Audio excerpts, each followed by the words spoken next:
Michael. Good afternoon, Coach Robbie. What's happening? Oh, I am working on some training plans for next week. Are you back in it, huh? Yeah, but listen, just because I ain't racing doesn't mean other people ain't racing. Yeah, that's true. Yeah, it's it's a never-ending story. I'm just sitting here dreaming about how I hope my next race has this kind of weather. It's Dude, isn't so it? I nice know. out. It's gorgeous. I mean, it really is. It's this is the weather we all hoped and anticipated for. This is prototypical, well, usually late September, early October weather for the South. And the last two big races here in the South got zero of it. It was either toasty at Chattanooga Full, or it was spring, fall, winter, and summer all in one day that you got at Ironman Louisville. So yeah, I mean, I haven't seen I think a cloud since I left Louisville on Monday morning. I know. It's been just like, and I don't think we're gonna have any like the whole week. It's crazy. It's beautiful weather. Well, it evens out, right? Because I think I remember one day when I first did my first Ironman and went to Madison, Wisconsin in September, and it was 90 degrees on Thursday and 95 on Friday and 92 on Saturday, and then it was 70 and partially cloudy on race day, and it was perfect. Yeah. So I guess that stuff all evens out, you know, just It like does. It instant does. replays in sports that we don't need because the umpires are correct. Anyway. Yeah. Anyway. I can always kind of stick it back in there to the baseball playoffs. I know you are. That's all right. Yeah. I get it. How you feeling? You recovered? That's a loaded question, but I was pretty gimpy the day after. Yesterday I was pretty good, and today I'm pretty fine. I mean, I don't know what I'm going to start doing next. Probably get back in the pool and, low impact kind of things, and then I don't know. I'm thinking about when do you kind of get back at my next, and I always say this, and hopefully I can stick through it, but I really want to get into some weight training next in the off season. So I don't know, when a good time to do that. I've been thinking about maybe getting some yoga going and kind of like doing body strength through yoga first, and then slowly, dipping into the squats or something. Well, hey, that is a good path. Since I mean, I think you should always work on your mobility before you do any kind of heavy strength training, which the yoga would help with. Yeah, and since I'm so light, instead of vice versa, because you just get tightened up, then it just even works even harder. Yeah, and I even thought that, well, before I start really getting into free weights, I'll probably just start doing some cycles on the universal or the machines and kind of just find my zone and see what I'm kind of capable of before I start throwing around multiple plates on the big bar. Yeah, I think that's probably a good idea. It's like, dive right in and throw it on the stack, man. Yeah, that's right. Just throw on a couple 45s on each side, and then we'll be coming up with the C26 Walker. Yeah, then I'll have the scooter down at balls on the Chattanooga. bottom. That's right. Hey, you're just passing on the scooter from Chris Miller to you. Yeah. Okay. Yeah. So I guess it's technically, we called this is the Crushing Iron podcast. We've got over 100 in our archives, and I'd love to have you go back and check some of them out. And we cover just about everything in triathlon, and kind of an age grouper and his coach talking about, stuff we all encounter on the way to becoming better people and better triathletes. There it is. There's our plug. I mean, we're not a plugger type podcast. It's kind of, it's like people are like, "What is this?" To a fault, almost. Yeah, I exactly. think honestly, to a fault, almost. We're not pushing things down your ears. No. But we are going to be more proactive. I think so. In the next few months, and that's not honestly something that you or I are really that comfortable with or that good at, but I think, and I don't want to speak for both of us, but I will for a minute, that I think that weekends like the one you had in Madison and the one that we had this last weekend in Louisville. It really, for me, just reinforced how awesome it is to have and be a part of a community of such awesome people. And then looking around, how many more people there are that are out there that I think are having that like as like the missing piece in their journey. Hmm. And that's and I know we're always on the same page. Sometimes like I text really like annoyingly, like it's like bouncing ideas off the same person. Um, but it's all about reaching more people the right way and making a difference, hopefully in as many people as we can. And sometimes that that it's that's my Facebook Live. I hate being on video. I hate doing it.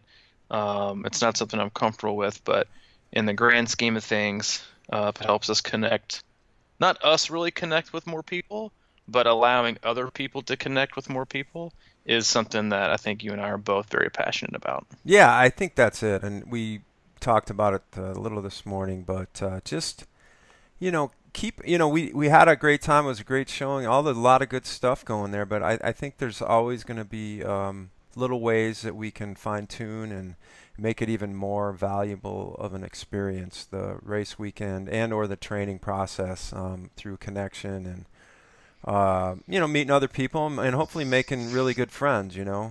Um, and training people that inspire you and all that sort of stuff. So that's kind of our mission. And again, it's sort of like I always say, it's like scratch your own itch. I think we've both been looking for that for Yeah. and that's just where our kind of center passion lives, and we want that to be um, executed for everybody on some level. And so we're always looking for new ways to kind of just enhance the experience because it can be rough, it can be lonely, and it can be challenging and deflating and depressing, like after race season's over and it's like now what? But we're trying to keep a little bit of, realistic, not like rah rah up the, row the boat kind of stuff like people, always talk about it in Minnesota football. But you know what I mean? Look, it's just keeping it real. So, No, no, I get it, man. And I think, and we always ask this, but if you have any ideas on, ways we could do better, we're open ears because Mike and I tend to always come up with the same idea on the exact same day and the exact same time. So yeah. it's not really like having two employees. It's like having one with two bodies. And so if you could, if you have any ideas on how we would connect with people, and I do want to say like we had. I know you heard a lot of this at Wisconsin, and we both heard a lot at Louisville, and I've gotten a lot of text messages, and even meeting people for the first time in person. And I wanted to get something across is that we've constantly been thinking, I really appreciate what you guys are doing, and you guys are really creating something great, and I'm just so glad to be a part of it. And what the point that I don't want to ever get lost in it is that this isn't like we're not really doing anything. Yeah, we Hmm. have a podcast and I think we do a good job of it and we cover a lot of content, but it's the people. It's the people that like we're not doing that. Like where I think, and you said it, like we chose to scratch our own itch and at the same time, we've, dispersed an anti-itch ointment for people looking for one. And it's been because again, like you can market all you want and you can try to attract as many people as you want to, but if the right people don't come together and they don't treat other people the same way, then it disintegrates and dies. Hmm. And while you and I started this podcast over a year ago, it's the people that listen, it's the people that are in our closed group, it's the people that email in, it's the athletes that we coach, it's the people who drive down to the races to support other people, and that become best friends. It's like you guys that are listening are what make this thing go, Yeah. and connecting, because Mike and I can only reach so many people, and even to an extent that we're even comfortable with. Hmm. It's still a little bit. I think for you and I both, I think we talked about it. I think I even talked to your mom about it, about like the balance of you and I's like introvert versus extrovert balance that I think we're both still trying to figure out. Um, but that it makes all of it worth it, even like the uncomfortable times for me. Seeing really just I'm a very much a sit back and like I would just rather kind of watch kind of guy. Um, but I really enjoy watching all of the people that came together at Louisville, came to the pub and ate, meeting all these people. Um, was just a really great experience. So I just want to say a big thank you and to real and for people that are listening for you guys to realize that you guys are the engine behind this machine that is crushing iron. And I want to get into what we learned at Ironman Louisville here in a second. But as you're saying that, it sort of occurred to me that, like I'm a fan of, I would talk about like Badger basketball and football, and I dally around in message boards, and I don't know if you ever got into that culture or anything, but it's sort of like-minded fans that are in the same room talking about something that they're passionate about, but in that room is just complete bombastic behavior sometimes. It's a lot of arguing, and it's a lot of this, just like really sort of A lot of armchair quarterbacks. yeah, and it just gets kind of ugly and stuff like that. So it's, I don't want to sound like kumbaya, but I like the idea that sort of the community has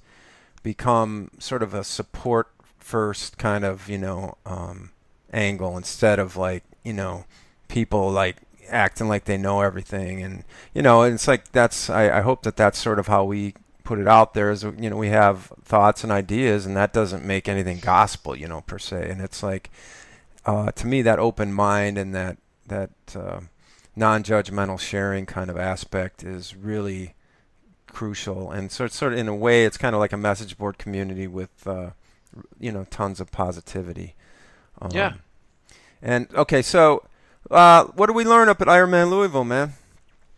Uh, Where do we start? I mean, I know I covered a lot of this on a I did a little Facebook Live this morning mhm. on our closed group. Again, if you I've seen we've gotten a lot of likes on our public Crushing Iron Facebook page. But if you want to be part of the interactive message board, as Mike said, search Crushing Iron group, and then send us a request, and unless you're a bot or you're somebody named Princess Joe Limiana like we got yesterday, that joined Facebook within the last few hours, and we're probably gonna let you in. So, man, what did I learn? Coaching. I was, coaching is such a weird thing. Um, it's wonderful and I love it. And I wouldn't trade it for anything in the world. But I was trying to describe, like I described it in the Facebook Live as kind of like holding your breath for 6 months and then finally exhaling Mhm. when they cross the finish line. And that's very much the case.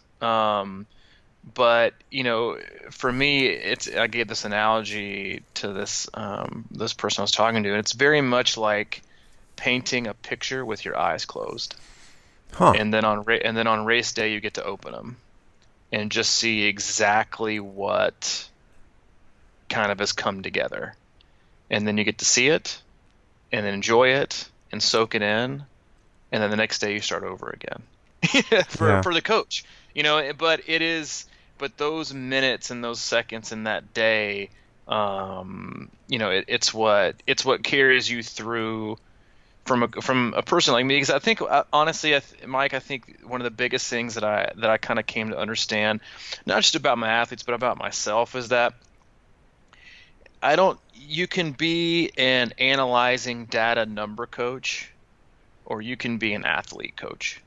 And while I think you can be a little bit of both, um, knowing your athletes and knowing what they're capable of and teaching them and working with them and them teaching me, because I think any good coach would tell you this, like I learn more about myself as an athlete and as a coach from my other athletes. It is the ultimate daily lesson. And the more that I've kind of dug into it, I had, you know, uh, outside of you, I had four athletes compete there, and they all competed at a different level and they all had this like there's so much faith that goes into it from the athlete part of it that it really does blow my mind sometimes. Like one of them just ditched their heart rate strap for the race. And I was totally good with it. I said, "You can race your heart rate strap?" She said, "I was thinking about not." And I said, "Good, just leave it at home." Mm. One of them didn't even race with just a watch like you do. No heart rate, no GPS, no nothing. The other one, Joanne, who you know, signed up for this like 8 weeks ago, Yeah. and PR'd, you know, after being worried about it. And then another one contacted me literally 7 weeks ago after not finishing Louisville last year and was worried she wasn't going to finish it again, um, and and finished. You know, and so, but I guess in short, the biggest lesson I learned is that all the data in the world means jack shit on race day. Yeah. If you haven't worked with your athlete and talked through it with them about the most important things on race day, which are your effort, your execution, and your attitude, because that's data becomes irrelevant if you don't have a good perspective and a good control on those. And that is nothing that you can really coach. It's something that you can try to get across to your athletes to accept and absorb and kind of take on that personality. But it's ultimately up to them on race day. And no matter what game plan or numbers you lay out for them, it's ultimately up to them. And the athletes, especially at this specific event, like I don't. It's hard for me to remember honestly another race. You know, Wisconsin was more the same, honestly, though. But you know, it just the amount of patience that you have to take a race like that minute by minute is really is always astounding to me. And then again, you know, it doesn't take 3 hour runs to go blaze your way through the marathon at Louisville or any other Ironman for that matter. Hmm.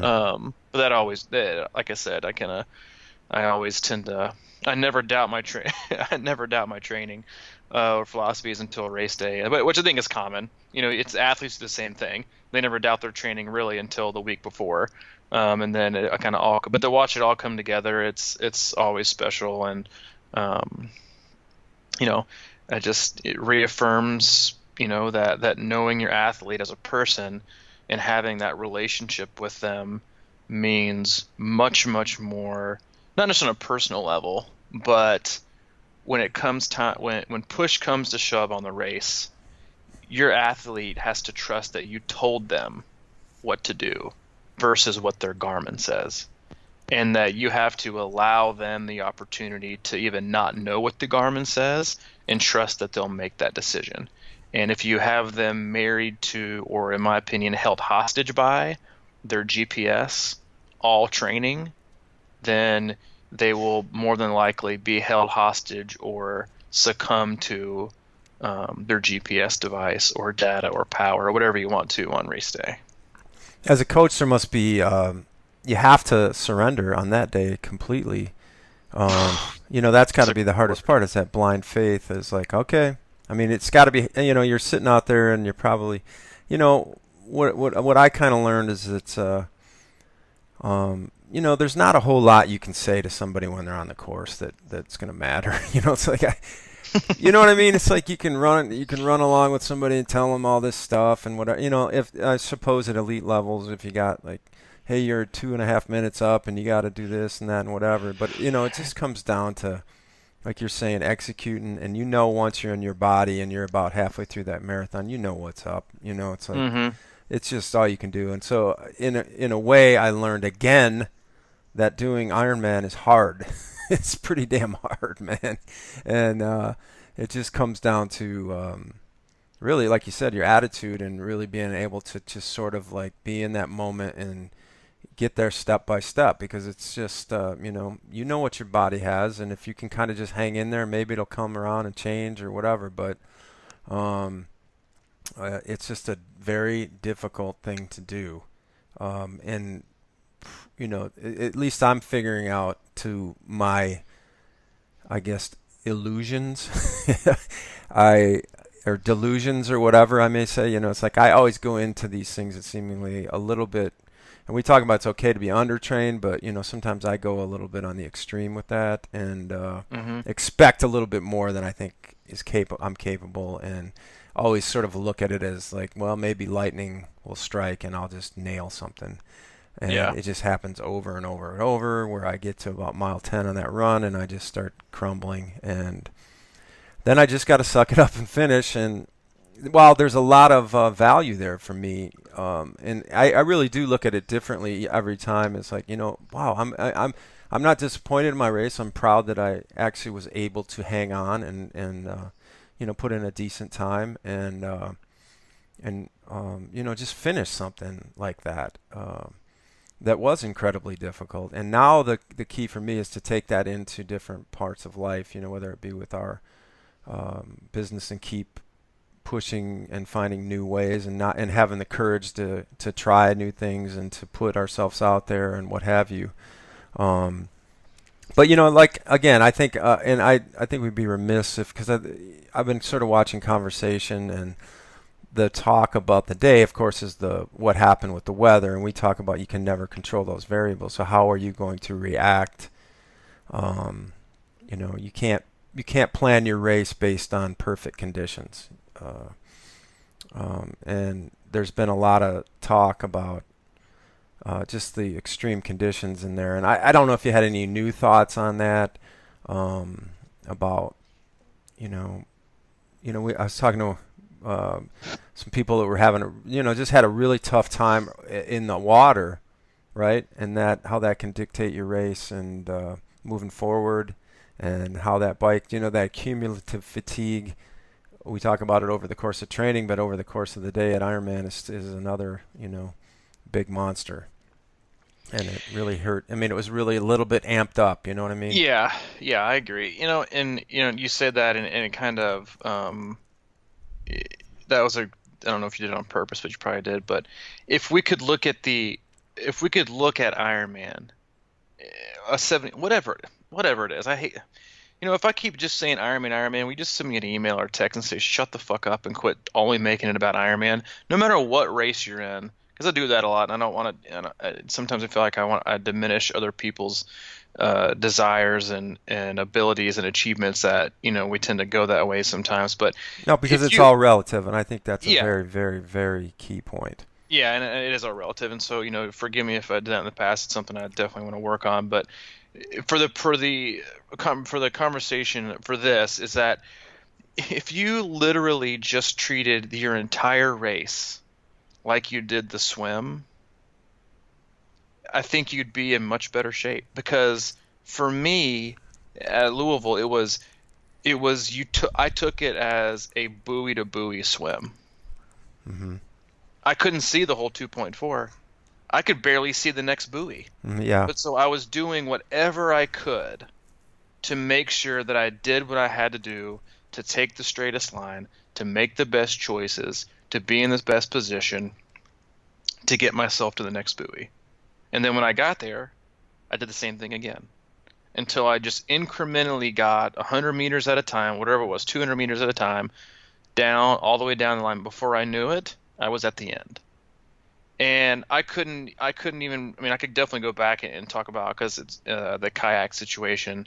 Oh, That boy. was super. I'll just go and touch on it because I had somebody else mention it to me the other day. So if you did Louisville, like, and it's interesting because we got to meet a lot of these kayakers on Thursday night when I did the practice swim, but Hmm. they are supposed to keep you inside, the buoys, and it was a very dark morning. I think it was super cloudy. The sun wasn't up far at all, and there was some good chop, and so it was really difficult to sight. And a lot of these, and I try to stay as far to the left as possible, and a lot of these kayakers were literally in the buoy line.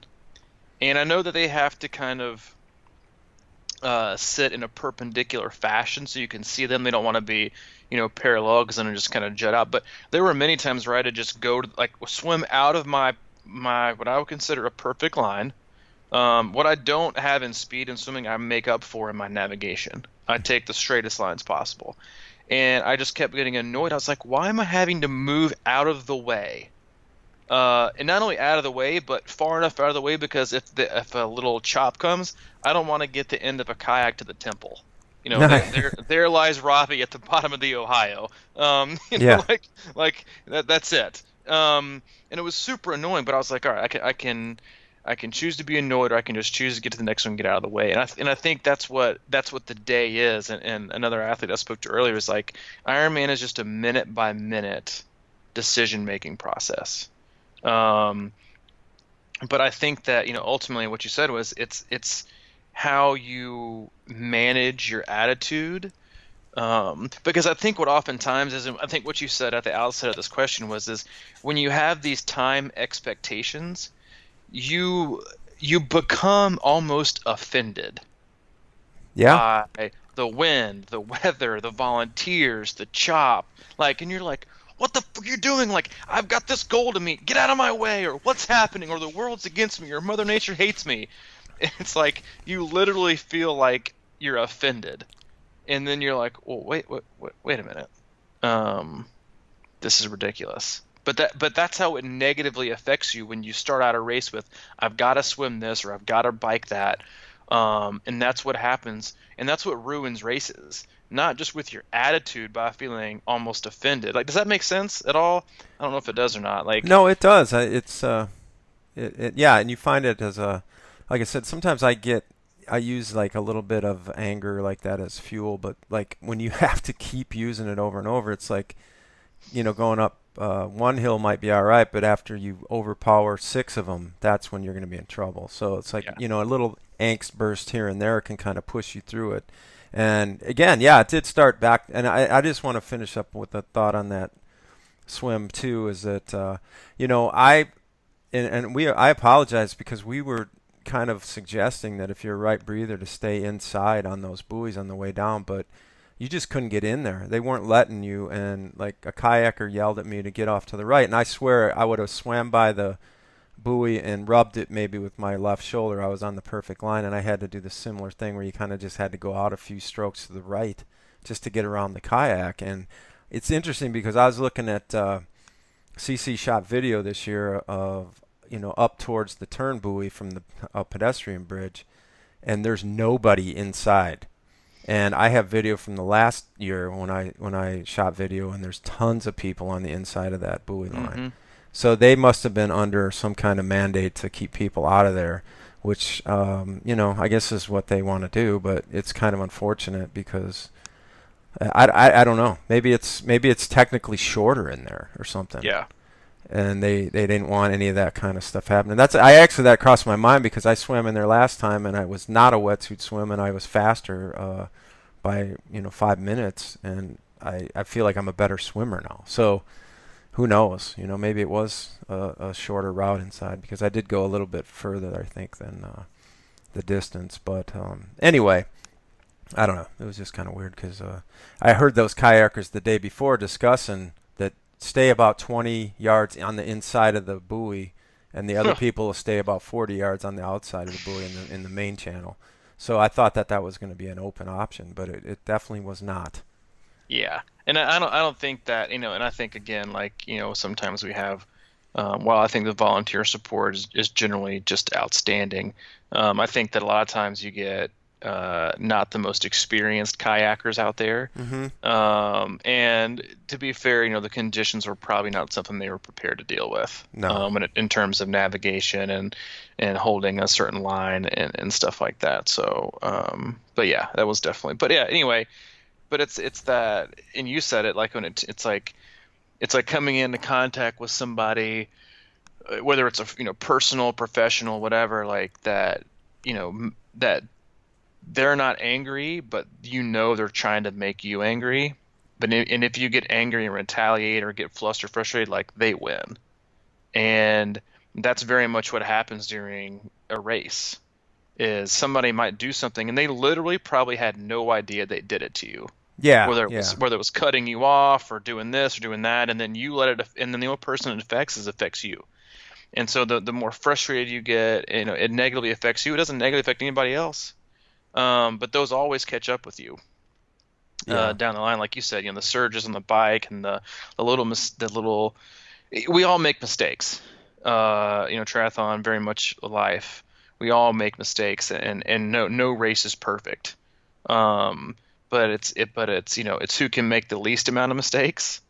I think, and I think that's you know, the the other main objective is make the fewest mistakes, and then being able to deal with them in a positive way Yeah. is a great way to kind of formulate a mindset that would be welcoming and positive when racing really any distance. It is.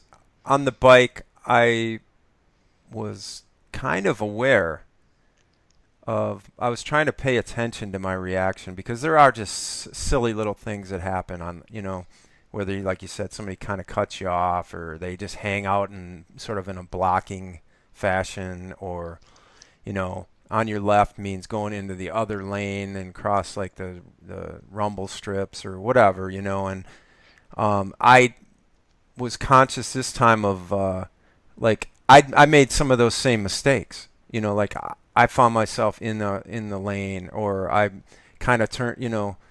I try to be very aware of like behind me and things like that. But sometimes Hmm. it's a long day, it's a long ride. It was a tough ride, and your mind just kind of goes sometimes. You know what I mean? You're just not thinking 100% straight, and you make those mistakes yourself. And that's such a great point to be not angry at somebody, because it's like I do find myself out there honestly like, oh man, what the hell, what a dumbass, all the time. It's like, and I think everybody does that, and I think everyone For also sure. does the same thing, and I'm sure you were called a dumbass. I know I was, because Oh, I know it's I very was the difficult. first 5 minutes of the swim.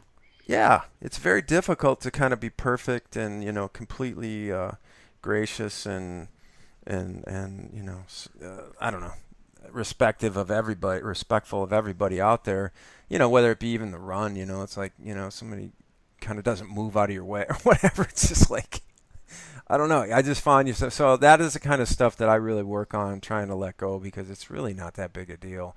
And in the big scope of things, everybody's just trying their best to, get done. And certainly there's going to be some assholes out there, but for the most part, I think people are genuinely trying to be respectful. They just don't either know any better or don't realize what they're doing. Yeah, And to carry that weight on your own self is a bad yeah, idea. that's a really great observation. And then I think that a lot of I think and another thing that I've found in working with athletes in training and in racing is the ones that are okay adapting, moving, rescheduling, accepting life during training do the same thing at a race. Hmm. Versus I've got to get my workout in today. I can't believe that I've got to stay at work late. I'm gonna miss my workout. What the hell? Like, can I make it up tomorrow? That same like mentality and that kind of honestly like it's almost a type of hysteria that you get in, and then when you get to the race and things don't go your way, you kind of carry that same mentality to the race versus that level of acceptance that I think needs to be taught and bred and encouraged and um, really just cultivated during training. If you don't have that, with yourself, or you don't have that with your coach or whatever, that like it's okay to miss sessions. It's okay to cut one short because of a workout, or because of a work or family obligation. Like it's okay to move things around. It's okay to not have a perfect day. It's how you respond to the next one, and I think uh, that it's that perspective. And I talk about this all the time about my job is to give athletes perspective, but it's working with and molding and cultivating that perspective during training that allows, I think, athletes to really have a great perspective when it comes to racing. Because you can't ask an athlete to be type A obsessive compulsive during training and then on race day just be free. Just take it as it comes. Hmm. It's like that's just BS. Like you can't it's it's like marrying someone and then the day you marry him, expect them to change all the things that you want them to change. Like Yeah. that's not how it works, and I think, and that was something that one of the athletes that finished Louisville said to me, I think the night of Sarah Frank, the probably, I'm gonna go out on a limb here, probably the only person who negative split the marathon. I Um, don't know about that, but Seriously? maybe. I mean, it's rare enough. Yeah, I think she This is probably would. true. It is rare. I mean, I'm But not the. I love Sarah. she said, yeah, Sarah, if you're listening, Mike has a beef to bone to pick with you. No, no, no, no. I really do. She sent me a text. Looks like it was like the morning after. She said, "Here's the one other thing I want to tell you that you talk about on the podcast is I think you refer to racing free." And she said, "I pretty much did that until the second half of the run because I didn't know what time I started.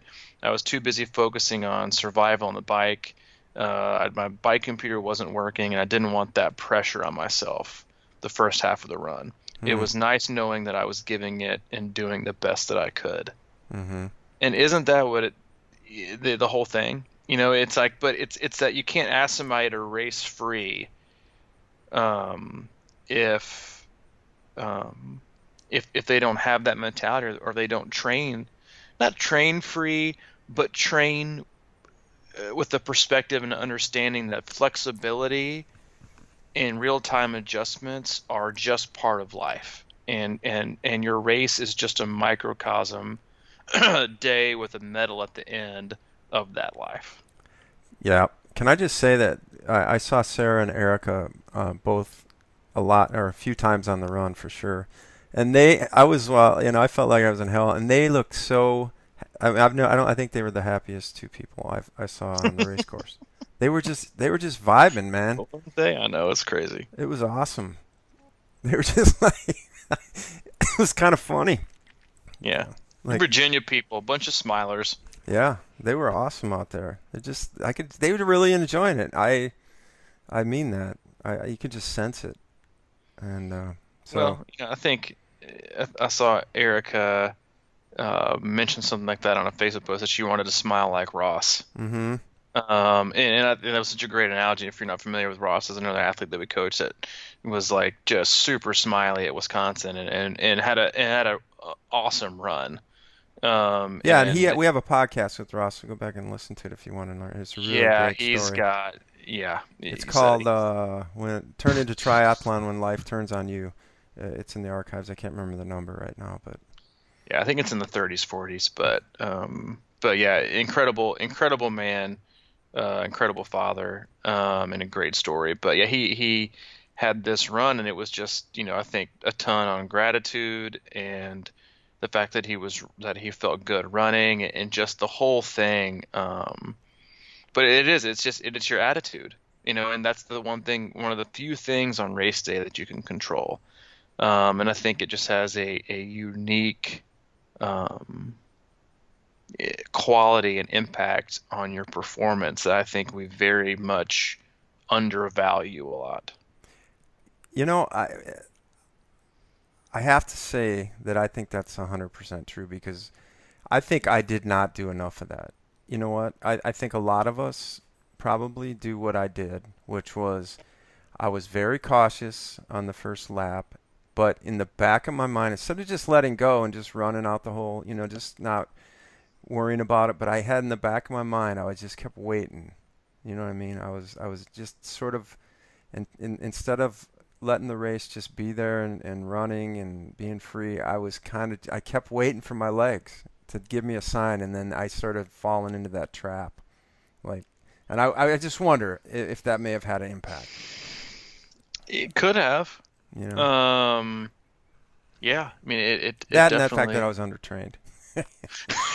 So I'm not making excuses. I'm just saying I always look for those possibilities. I Um, think are you man, it, I think it's how you start out the run, and it's that something that I always talk about with the people that for other people that are in recovery, they always say, like, if you're in a funk, then you need to make a gratitude list. mhm, You need to have this, what they call like an attitude of gratitude. Mm-hmm. And I think that and I could see it on people's faces, like the difference. Like I saw Erica and Sarah and Joanne, and or not Joanne and Catherine on the first mile of their run of the marathon, and they all had like the most gigantic grin on their face. Yeah. And it's that, whether it was just happy and like I know, like, and that's the thing, like that is the thing about the bike, right? It's that once you get off of it, it's all up to you now. Like because in my opinion, the majority of the day's uncontrollables are over with. Mm-hmm. Like, yeah, you might have a somebody jut in front of you at the aid station, or miss a water cup at a aid station, but you're not gonna get a flat tire, you're not gonna get a mechanical, you're not gonna tip over, the winds aren't gonna blow you off, you're not gonna, whatever. The swim, you're not gonna lose your goggles, all this kind of fun stuff. So you kind of have, I think you have this like release of tension that is just kind of comes out of you, and I think and I know with a particular athlete, it came out like in the way of tears in T2, because it was, that's over with, I'm safe, it's done, now it's up to me. Mm-hmm. And I think that feeling often holds you hostage on the bike and prevents you from almost, some people, not all people, because I saw a lot of grins on the bike, that you're held hostage with this like anxious fear of anticipation, like what's going to happen next. Mm-hmm. You hit a weird part of the road and you think, oh my god, that's my tire, it's flat. Mm-hmm. And then you look down and you're like, yeah, it's not flat, I'm just kind of making shit up. Mm-hmm. It's Yeah. like, Yeah. and then but you know what I'm saying, like it's just that's what makes the sport like just, it's so incredibly hard and so incredibly interesting all at the same time, because you literally go through every single emotion possible. But I think it comes down to that almost that attitude of gratitude. That, and when you have that, it's like, man, like you and I talked about it briefly.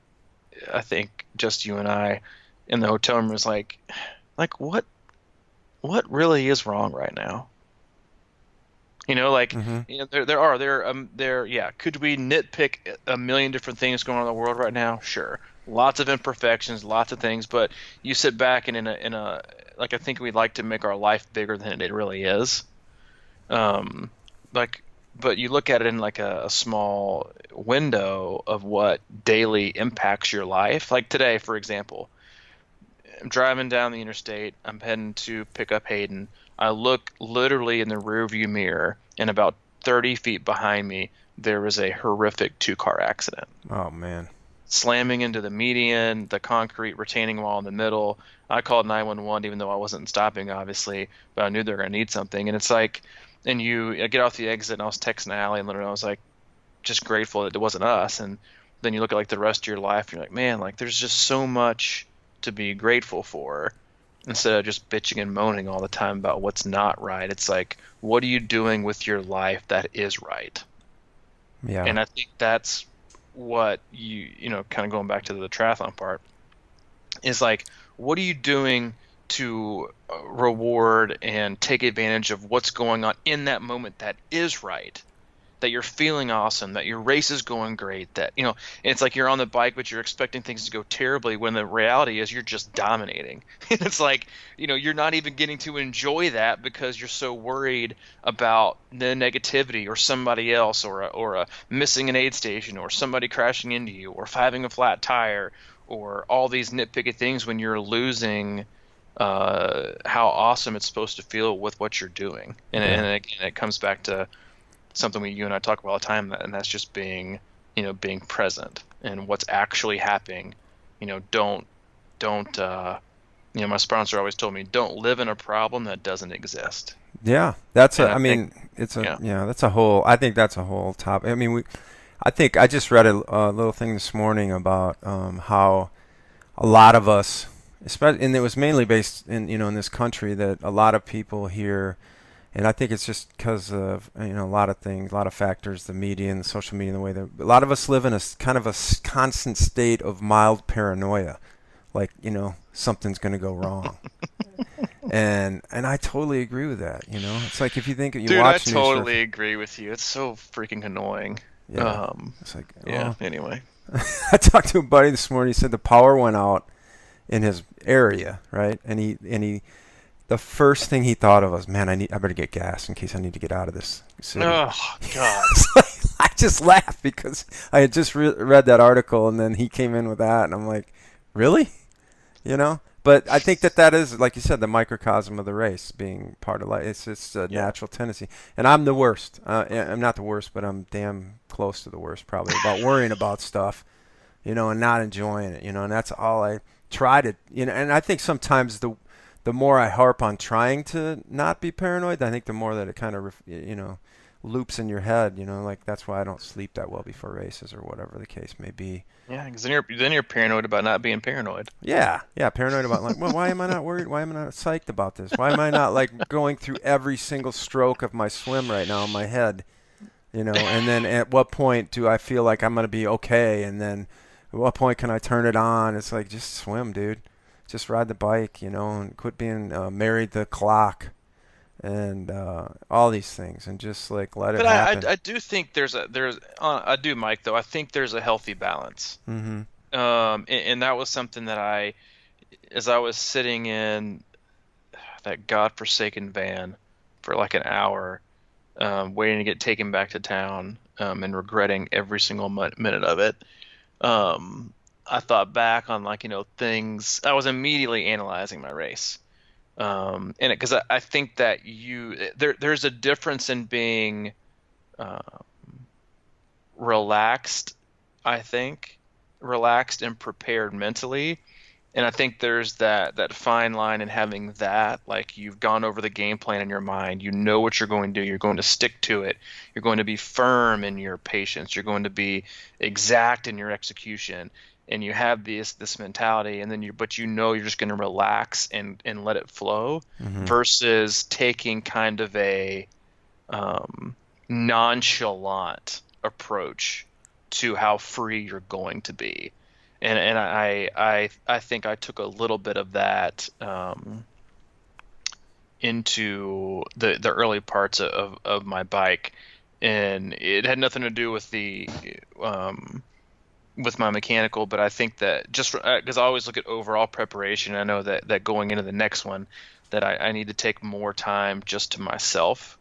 Whether it's sitting alone in the room or putting headphones in and closing my eyes and really visualizing taking, doing this and taking this and this step and that step and this curve and how I'm going to respond, and going through scenarios in your mind, because that's ultimate preparation. And with ultimate preparation comes the ability to be present and relaxed. And I think the longer that you're in the sport and the more you do it, I think that's what separates the really, really, really good ones from the great ones, is that they don't think, oh, well, I've done this before. I don't need to ride the course. I don't need to, are you working? No, I'm just kind of ready to go. Like, just chilling. While that's good, and I enjoy that mentality, I think there is a lot to be said for that fine line. Like you said, it's like, am I being too relaxed? Mm-hmm. I don't know if that makes sense or not. Yeah. No, I think it does. I mean, you got to have a little bit of an edge. Your race, and you're trying to Yeah. do well. You got to have that. But it's the balance. And I don't know. For me, it's like I know if I just have it, and I think this is probably the tendency with everyone. If I, like, for example, go out on a swim and I start really like hyper slow, I just naturally warm up and I start going faster. You know what I mean? So it's like that's what I try to think about. Same with the run. It's like you go out running and you can't be like married to the watch right out of the gate and hope unless like you think you might be going too fast, and that's what I was thinking. But it's whenever I go for any kind of run, once you start kind of getting into it after 2 or 3 miles, you just start loosening up and going, trying to keep your breath the same, but you're just more, your performance is there. I just Yeah. It's such a, again, we're not going to just talk about Ironman, but it's a different animal. It's a different way of hanging in there. I mean, it's the endurance perspective of that long of a race. It's just such a fine line between being aggressive and putting in energy and being able to not go over that line. It's a little tricky for me yet. I still haven't quite figured it out. Yeah, and and to that, to that same thing, it's like when it comes to short course racing, you don't get the opportunity to make up for your mistake. Mm-hmm. Yeah. It ends your day, or Mm-hmm. it impacts the whole race. And with a race like a 70.3 or an Ironman, um, you have time. It's all like you go say, like it's always going to get worse and it's always going to get better.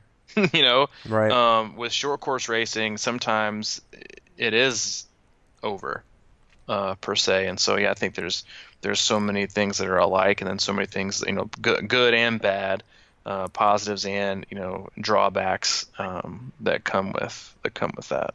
Mm-hmm. Well, and that said, I'm shifting my gears to Ironman Chattanooga 70.3, and so are a ton of people on our Facebook group. Ton of people, We got almost probably 40 people from the group alone going down there, for and sure. we talked about this, but I'm sure a lot of hotel reservations are made, but it'd be awesome if we could start kind of working to get some people in the same place, and that way we could spend a little more time more conveniently together, hang around, maybe stay Monday, come on in Friday night, and take Monday off, and go back to work Tuesday at noon or whatever.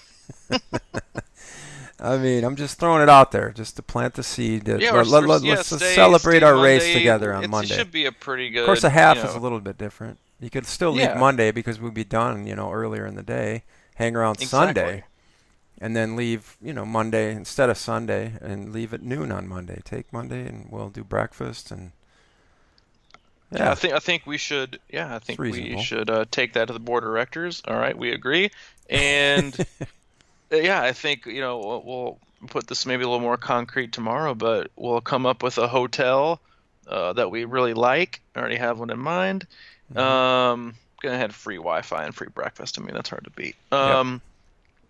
And then see if we can get everybody to stay there, and then have a little get together dinner on Sunday night where we can share our war stories, and then Monday morning do a breakfast, and chat, and let things sink in and hang out and get to know people and swap numbers, and not be so rushed to because it's and we you mentioned the emails, like it's so hard to turn on and turn off during when you're there to race on your own, versus you wanting to do your own thing and being too social and not social enough, and you kind of feel like you're just half-assing it. It's um like I want to hang out with you guys and learn more and chill, but I also know I got to do this for myself. Hmm. But that's why we want to really at least have an opportunity for the rest of us to chill and relax and get to know each other and talk and connect, and I think it is that the gist of it is, like, we don't want to just put a face with the name. We want to know to get we want to know get to know the person behind the name. Yeah. And I feel like that was unfortunately a lot of what Louisville was. And while I really really enjoyed getting to meet so many people, is I don't want to just put a face behind the name, or see how much you actually kind of look like your Facebook picture but you don't. And actually get to know the person, get to know the person behind the profile, is the best way to say it. And hopefully we can do that this next year. Yeah, that's it. All right, follow us on Instagram, C26_triathlon. We are on Twitter as Crushing Iron, and we were just retweeted by Ironman Louisville winner Andrew Starkowitz. So He's a we're big fan of ours. we're kind of a big deal now out in the Twitter world, even with like 200 followers. But we'd like more. So if you're on Twitter, get in there. And always on YouTube, we've got videos going up. I'll be working on putting together a video with the footage that CC shot, and anybody else who has footage in there, contact me at crushingiron@gmail.com, and I'll figure out a way you can send me photos and videos that you shot from the day and try to piece together some kind of a tribute video out of everything. Hmm. That'll be coming. Anything else, partner?